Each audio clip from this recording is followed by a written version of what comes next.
This is Rigathi Gachagua's worst ignorance that I have never seen, and we must blame it on his legal team. I am not a lawyer, but help me understand what Rigathi Gachagua was trying to achieve with this visual evidence. For August, so that you can. Honorable members, that was President William Ruto as Deputy President criticizing IG Mutiabai, DCI Kinoti. Rigathi Gachagua has learned his job from his boss, that public officers must be called to order when they fell short of expectation. And I never saw anybody bring William Ruto here for impeachment for criticizing the IG or the DCI. This is a very unfair allegation. Mr. Speaker, it is also reported by media that In case this is your first time, take a second, subscribe, and turn on the notification bell. Allow me to play for you another clip because these two clips are connected, where Rigathi Gachagua is defending himself after he was accused of attacking the director of NIS, Nordin Haji, for leading the war on alcohol. Sensational statements against the National Intelligence Service, its Director General, and officers. Mr. Speaker, during the assumption of office, I took an oath of allegiance in the following terms. Oath or solemn affirmation of allegiance to the President, Deputy President. In full realization of the high calling, I assume as Deputy President of the Republic of Kenya, I do swear solemnly affirm that I will be faithful and bear true allegiance to the Republic of Kenya, that I will obey, preserve, protect, and defend this Constitution of Kenya, as by law established, and all other laws of the Republic, that I will protect and uphold the sovereignty, integrity, and the dignity of the Kenyan people. So help me God. That is the oath that I took in Kasarani.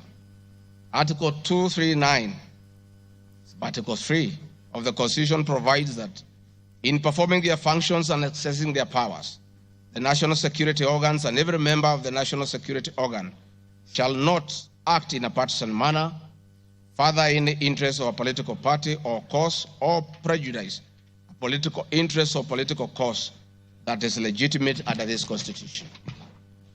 Article 239, Subarticle 5 of the Constitution provides the national security organs are subordinate to civilian authority. In addition to this allegation, I wish to state that the National Intelligence Service holds a very critical role in ensuring the safety and security of our country. They are responsible for gathering intelligence and share it with all our law enforcement agencies to ensure that the country is safe at all times. Consequently, when the country was caught flat-footed with regard to the scope and extent of the public's dissatisfaction with the Finance Bill 2024, which degenerated in a Gen Z protest, it pointed to the failure of the National Intelligence Service in carrying out its mandate. I am persuaded that the National Intelligence Service ought to have known beforehand that the public was completely opposed to the finance bill, and they ought to have briefed the President before the protest began, and this would have caused a change of tact by government regarding the proposed bill, and the protest which culminated in the loss of innocent lives and destruction of property could have been avoided. Hence, I expressed my opinion on this in my public media briefing in Mombasa, and my utterances were not any different from what happens in other countries when there is a lapse or failure by the intelligence agencies. The nation has witnessed unfortunate instances of several extrajudicial killings, abductions, and disappearances. I firmly believe that if the National Intelligence Service had acted diligently, these instances would not have been witnessed.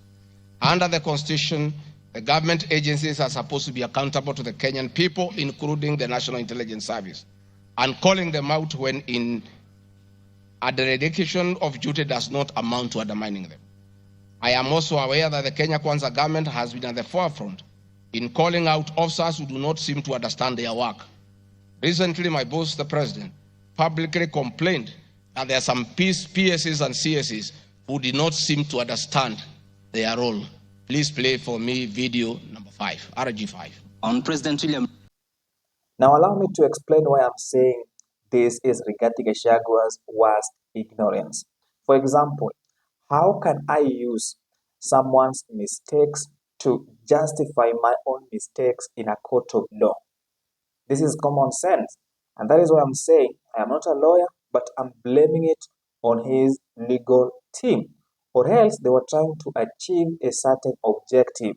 Number one, they were trying to convince members of parliament that, you know what, I am not the first person to attack any security apparatus in the Republic of Kenya. William Ruto did it during Uhuru Kenyatta's tenure. He attacked the then DCI boss, George Kinoti. So, is he justifying that he can use the same mistakes and people will just keep quiet? That's why I'm saying somebody ought to have advised the deputy president that that is a deep ground, a deep evidence that it might fall in, and this will bury him because he cannot use this to defend himself in a court of law. But we shall see what will take place because what I'm certain is that members of parliament are determined to take him home, and he will be taken to the trial chamber, which is the Senate, and we hope to see him getting justice either in the Senate, if he's impeached, maybe to defend himself in a court of law. But that to me was a weak visual evidence. To use William Samoei Arap Ruto's mistakes, I don't support William Ruto, I don't support Rigathi Gachagua, but to me, that was the worst ignorance that I have never seen. I don't know what you think. You can let me know what you think in the comment section. Now, before we leave, ladies and gentlemen, I promised myself that at the end of my videos, I shall be carrying out civic education. This is what we must do before 27. Demonetize politics as soon as possible because we are facing these problems. Because some of us, maybe we were paid 500 shillings, 200 shillings, and we sold our votes. And these people are messing our country. Number two, register as a voter. Once you register as a voter, you will be in a position to elect a leader of your own choice, someone who can defend you. I am on a mission to 6,000 subscribers. Do me a favor, subscribe and turn on the notification bell. Bye for now. I will see you in the next video.